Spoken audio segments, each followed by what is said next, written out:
We all have those stories from our youth, those wild, late-night adventures that seemed like a good idea at the time. But what if one of those adventures took a turn you could never have prepared for? What if the place you snuck into wasn't just abandoned, but occupied? Tonight, I'm going to tell you about the summer night my two best friends and I decided to explore an old, infamous quarry, a place whispered about in hushed tones as whispering depths. We were looking for a thrill, for a story to tell. We found one, all right. A story so terrifying, it still haunts our darkest dreams. This is what happened when we disturbed the silence of the black hole.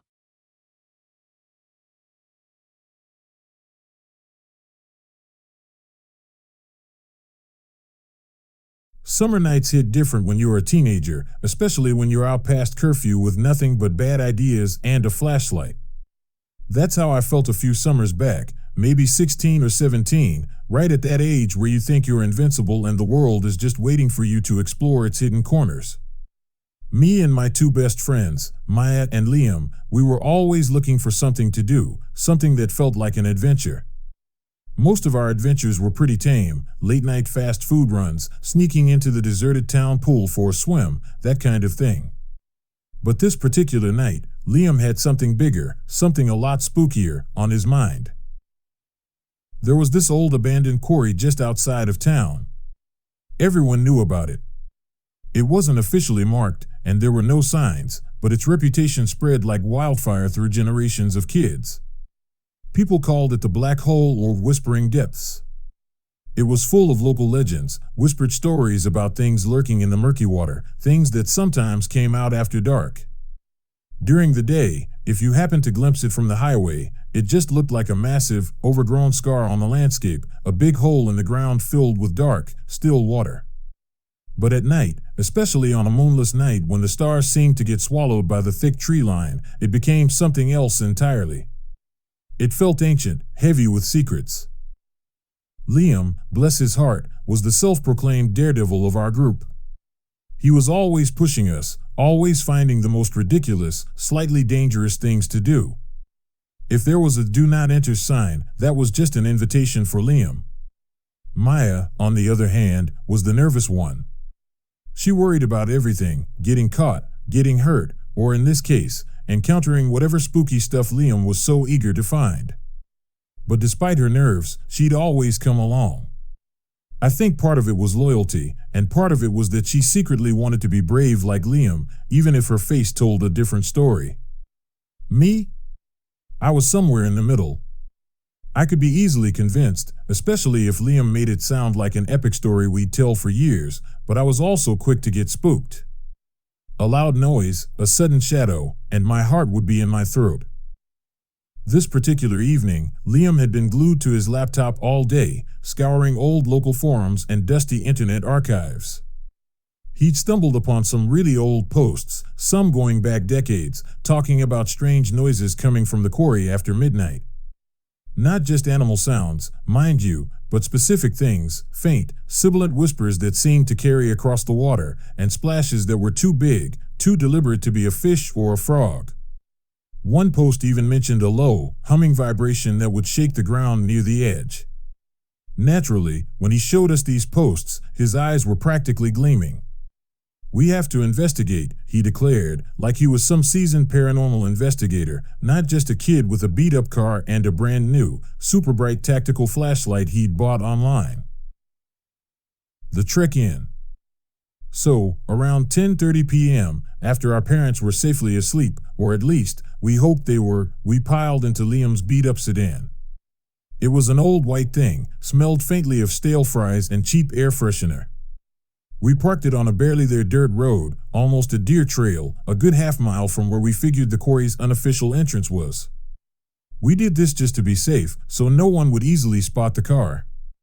The air outside was thick and humid, that heavy, clinging kind of summer night where you can almost taste the moisture. Every rustle in the bushes, every little branch snapping underfoot, sounded amplified, like something huge was moving just beyond our sight. Liam, of course, was practically vibrating with excitement. He was buzzing, practically skipping ahead of us as we started our trek through the overgrown path. It wasn't really a path, more like a faint indentation where others had gone before, swallowed by tall weeds and thorny bushes. He was shining his massive, tactical-looking flashlight, another one of his essentials, ahead of us, the beam cutting a crisp, white tunnel through the oppressive darkness. It was one of those flashlights that could probably signal planes from miles away, absurdly bright for a casual walk in the woods. Maya, on the other hand, was a bundle of nerves. She was clutching her arms around herself, even though it was a warm night, peering into every shadow that Liam's light missed.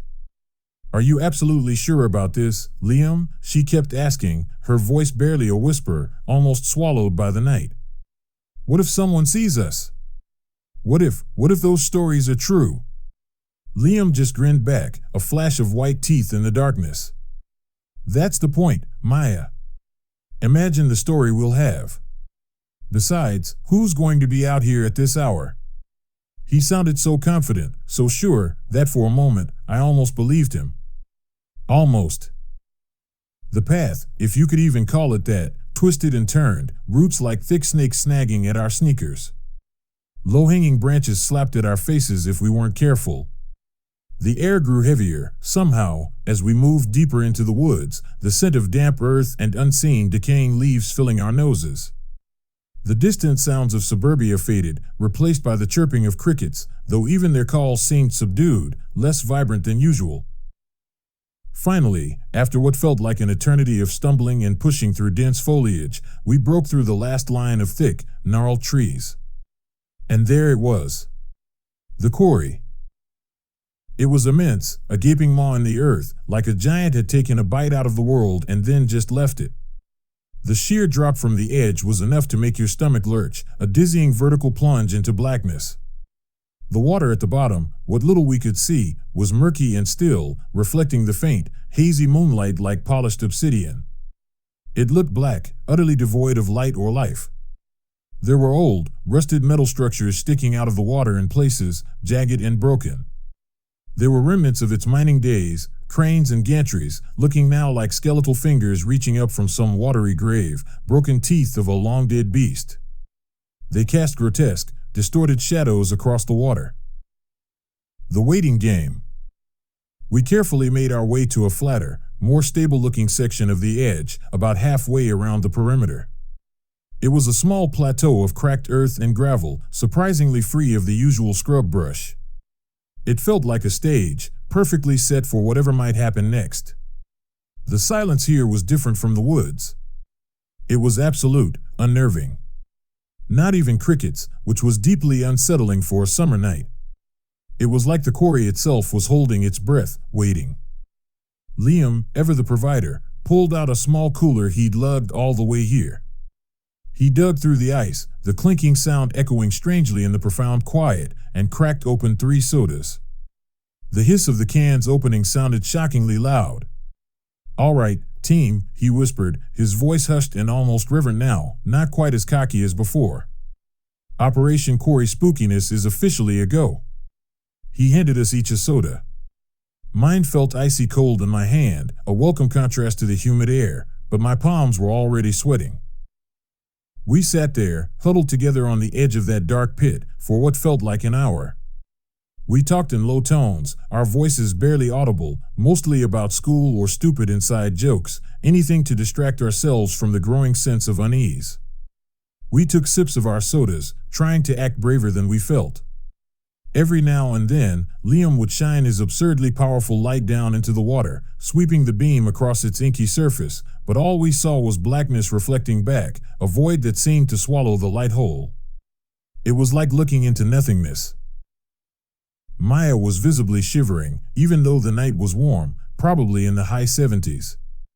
She kept hugging her knees to her chest, her gaze darting from the dark water to the even darker tree line behind us.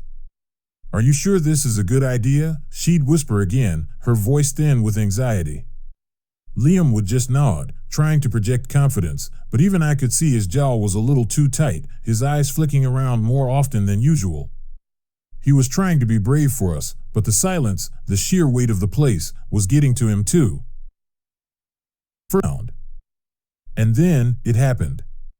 It wasn't a whisper like the forum posts mentioned.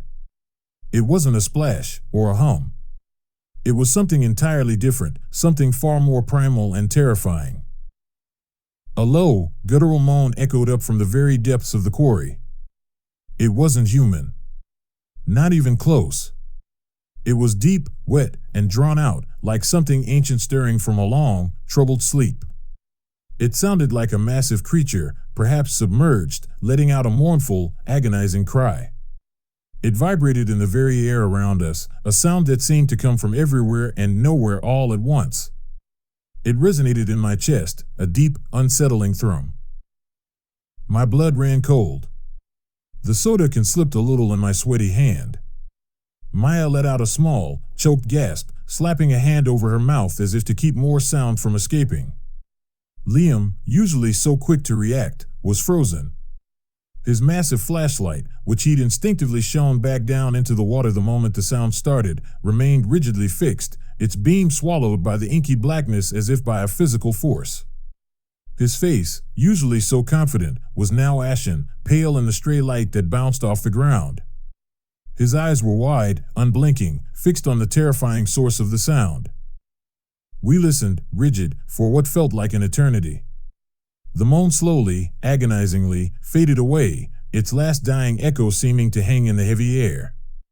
It left us in an even more profound, more terrifying silence than before. It was the kind of silence that screams. Every rustle of a leaf, every distant, normal sound from the woods seemed to vanish.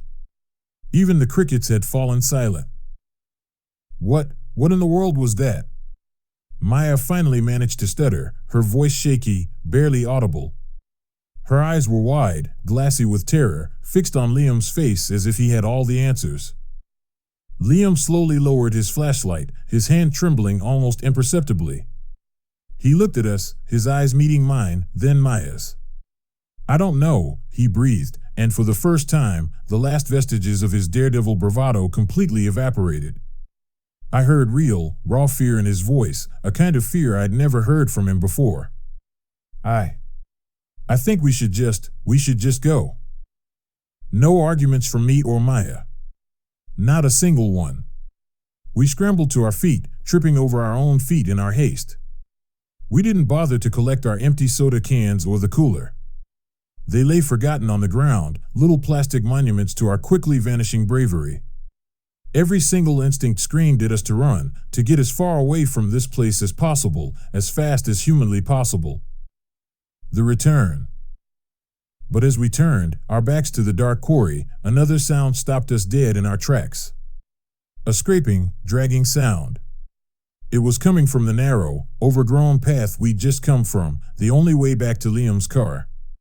It was slow, deliberate, heavy, like something enormous was being pulled over rough, stony ground. And it was getting closer. Slowly, steadily closer. Liam, without a word, his face a mask of terror, instinctively killed his flashlight. The world plunged into absolute darkness. My eyes, which had just started to adjust to the faint moonlight, were now useless. We stood there, huddled together, frozen in place, the only sound the frantic, hammering pounding of my own heart in my ears. I could hear Maya's shallow, ragged breaths next to me, and Liam's tight, strained exhales. We heard it again. The scraping. Closer now. It sounded like something huge, something impossibly heavy, something unnatural dragging itself through the underbrush. There was a low, wet squishing sound accompanying it, as if whatever it was leaving a slimy trail. Then, a faint, sickly green glow appeared on the path ahead of us. It was dim, flickering, and it seemed to hover low to the ground, just above the weeds. It pulsated slightly, like a dying ember, but it was unmistakably there. As it got closer, agonizingly slowly, we could make out a silhouette against it, tall, gaunt, impossibly thin, with long, stringy limbs that seemed to bend at odd angles. It wasn't walking. It wasn't crawling in any way I understood. It was lurching, dragging itself forward with those impossibly long arms, each slow, deliberate pull accompanied by that horrible scraping sound. It was as if its legs, if it had any, were useless, just dragging behind it. And that squishing sound, it sounded like whatever was being pulled beneath it was wet, perhaps decaying. The green light intensified just slightly, enough for me to catch a glimpse of its head, or what passed for one. It was elongated, almost like a skull, but covered in something dark and slick. And its eyes, if they were eyes, glowed with that same eerie green light, fixed on something ahead. Fixed on us. Without a word, a single, unifying surge of pure, primal terror coursed through the three of us. Liam, his hand still clamped tight around Maya's and mine, reacted first. He bolted. He just ran, pulling us along with him, blindly, back into the dense trees, away from the horrifying thing on the path. The escape. We didn't look back. There was no time. We just ran blindly, pure adrenaline coursing through our veins. We plunged into the darkness of the woods, crashing through unseen bushes, tripping over thick roots, branches whipping at our faces like angry, unseen hands. We stumbled, we fell, but we scrambled back up instantly, propelled by an almost animalistic fear. I could feel thorns tearing at my arms, hear the rustle of leaves around my ankles, but I didn't care. The scraping sound was still behind us. Strangely persistent. It didn't seem to be gaining on us, but it wasn't falling away either. It was just there, a steady, horrifying rhythm to our desperate flight. It was like it was following us at its own pace, knowing it would eventually catch us, or maybe just wanting to terrify us. We ran until our lungs burned, until our legs felt like lead, until every muscle in our bodies screamed in protest. We ran until we burst out onto the dirt road where Liam's old car was parked. The sight of it, even in the dim light, was a beacon of hope. Liam scrambled for the car door, fumbling with the keys, his hands shaking so bad he almost dropped them. Maya was already pulling open the back door, practically throwing herself inside, gasping for breath. I jumped into the passenger seat, not even bothering to properly close the door before Liam, with a choked sob of desperation, slammed on the gas. The tires spun on the loose dirt for a terrifying moment, kicking up a huge cloud of dust, before finally finding purchase. The car fishtailed wildly on the rough road, spraying gravel in a wide arc as he sped away, roaring down the unlit path. We were practically holding our breath, peering through the rear window, until the quarry and the unsettling glow vanished from sight. Even then, no one truly relaxed. The aftermath. We didn't say a word the whole agonizing ride back to town. The silence in the car was heavier, more profound than any sound we'd heard in the quarry. It was thick with unspoken terror, with the vivid, horrifying images burned into our minds. Liam drove like a madman, far too fast for the narrow, winding roads, but none of us dared to tell him to slow down. We just wanted to be home, under bright lights, in a place where such things couldn't possibly exist. When he finally pulled up to my house, the porch light seemed blindingly bright, welcoming and safe. We practically tumbled out of the car. Maya hugged me tight, a silent, desperate embrace, before hurrying off to her own house a few blocks away. Liam just nodded at me, a haunted look in his eyes, before speeding off. None of us ever talked about what we saw that night. Not really. Oh, we tried to, the next day, in the harsh light of afternoon. We met at the local diner, trying to pretend everything was normal. But the words just wouldn't come out right. How do you describe something that seemed to defy all logic, all biology? How do you explain a glowing, lurching horror from the bottom of a quarry? We'd start a sentence, then just trail off, exchanging wide-eyed, knowing glances.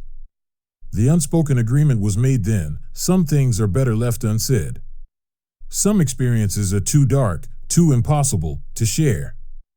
We never went back to that quarry, not even in broad daylight, not even for a casual drive-by.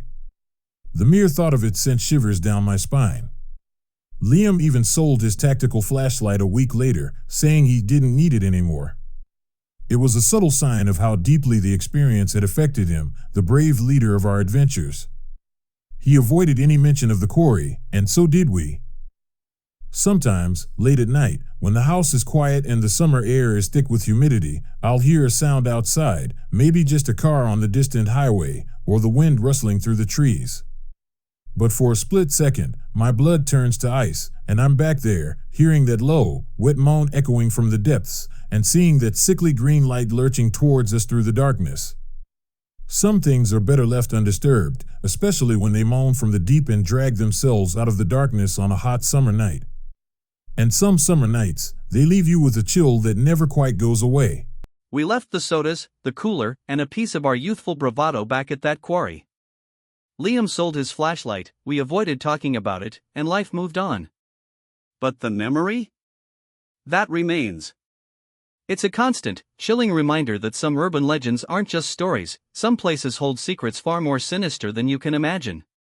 We learned that night that some things are better left undisturbed, especially when they moan from the deep and drag themselves out of the darkness on a hot summer night. Has anything like this ever happened to you? Let me know in the comments below, and don't forget to like and subscribe for more stories.